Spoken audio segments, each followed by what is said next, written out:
Dakle, ono što mi možemo i ono što mi najviše možemo, to je da unesemo dovoljno tog lanenog semena. Ja ću vam tačno reći koliko vam je potrebno na dnevnom nivou.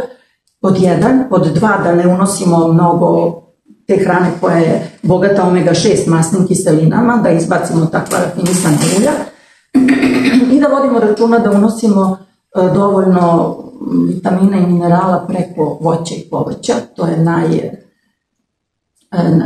najfunkcionalniji su to vitamini, iako ih nema u toj količini, ali su vrlo prepoznati od sopstvenog našeg tela. Tako da ta priča o vitaminima je isto tako jedna priča za sebe, ali jedna studija iz 2021. godine dokazala je da proizvodnja EPA i DHA je povezana sa nivoom ALA. Što znači, ako unesete više lanenog semena, unećete više one osnovne omega-3 masne kiseline i tada će se pojaviti više i EPA i DHA, tih, da kažem, spornih omega-3 masnih kiselina.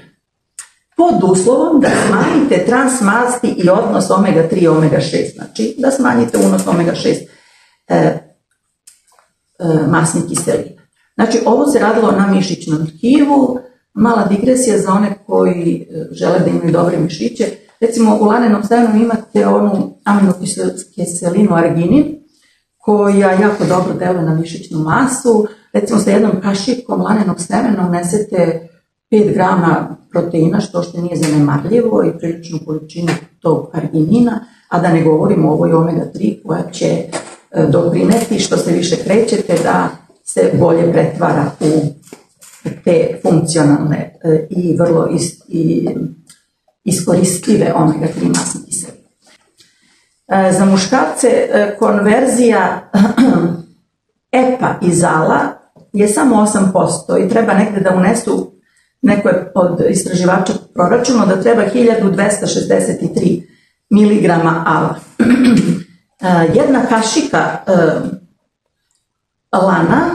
kašika lana iznosi 1600 mg ALA. Da biste dobili DHA za konverziju od 4% treba 3125 mg ALA i kada vi saberete ovih 1600 sa 1260 i 3125, dakle vi ukupno treba 5980 mg ALA da unesete, što je ekvivalentno oko 2,6 kašika lana dnevno.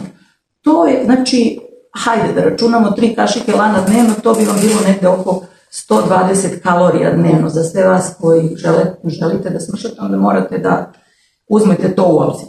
Znači, da biste imali dovoljno omega-3 masnih kiselina, da bi to dobro uticalo na vaše srce, da bi to dobro uticalo na vaše zglobove, na spermatogenezu, na razvoj mozga, na očuvanje kognitivnih sposobnosti, 2,5 kašike lana za muškarce dnevno. Da li koristite toliko lana? Ne, sigurno ne. Jer ja dok sve ovo nisam uzela da malo pročešljam, lan sam koristila sporadično, a kada su žene u pitanju, kod njih ide 1,3 kašike lana dnevno manje, zato što oni imaju taj estrogen koji omogućava lakšu konverziju ALA u EPA ili DHA, tako da kada sve skupite, za žene je potrebna 3084 mg ALA da bi imale dovoljnu dnevnu dozu i što se tiče ALA i što se tiče EPA i DHA, da bi mogla da pokrije i tu konverziju ALA u EPA i ALA u DHA, ili šta već ide EPA u DHA, nebitno, to ne znamo, možemo samo da nagađamo, ali evo, ako išta ovo, ni ne morate da pamtite ove brojke i ne treba, znači za žene 1,3 kašike, za muškarce duplo više, 2,5 kašike dnevno.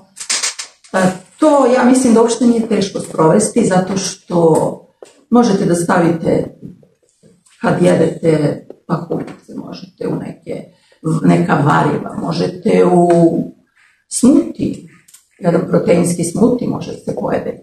Tako da nije problem, problem je samo da mi to isplaniramo i da imamo uvek spremno. Ono što možda nije dobro da unapred meljete, zato što podleže toj oksidaciji, ali ja ne bih mnogo baš detaljisala, vidim da ovi vegani jako puno detaljišu oko toga, pa da li je ovoliko, da li treba 2 dana, 2 sata i tako dalje, ali vidim da ima da se kupi i sa mlevenom, što je za vas kao studenti jako dobro, možete to da kupite, a možda već imate na stolu, viđala sam pre da je bilo tog samlevenog lanenog seta. A kad pričamo o kašikama samleveno ili ne samleveno kašike? Dve kašike ne samlevenog, tako je. Jer kad se samelje, onda više se zahvati, ali evo, 2 kašike ne samlevenog.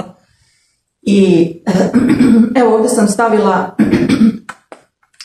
najbolje izvore omega-3, kada je ala u pitanju, to je naravno lan, na 28 grama, to je negde oko 3 kašike nesamlevene semena, dođe 6300 mg, što je fantastična količina.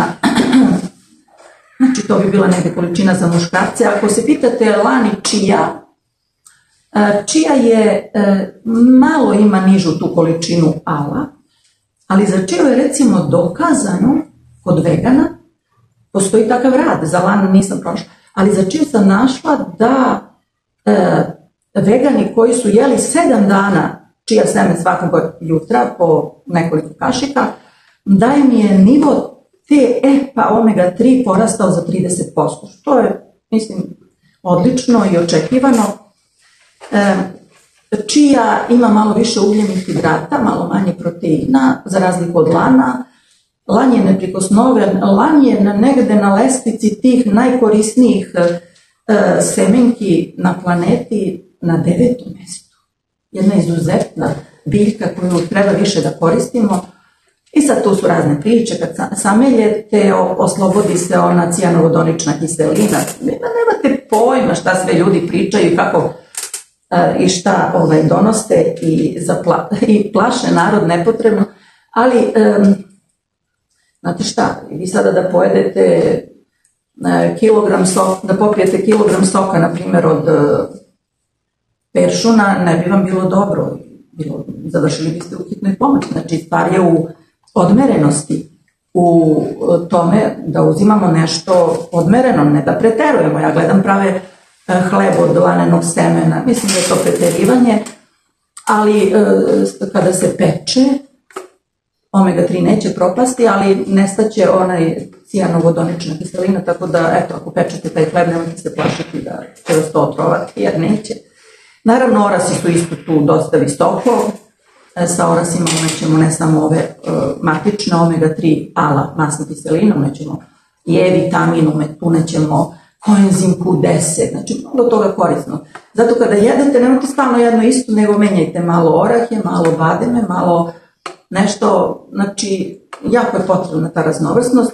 Soja također ima, pola soje ima određenu količinu ala omega-3 masne kiseline, naravno pogledajte koliko manje, 10 puta manje nego lan, ali zato soja ima nešto drugo korisno, tako ona ima, ako jedete tofu, sir recimo, on ima sve esencijalne aminokiseline i zato ste vi siti kad ga pojedete. Nekoliko pačeta i super, odlično. I E-vitamin i zrno, nego je taj tofu kad se pravi, on se prerađuje i cedi. Mislim, to je vrlo, vrlo korisno.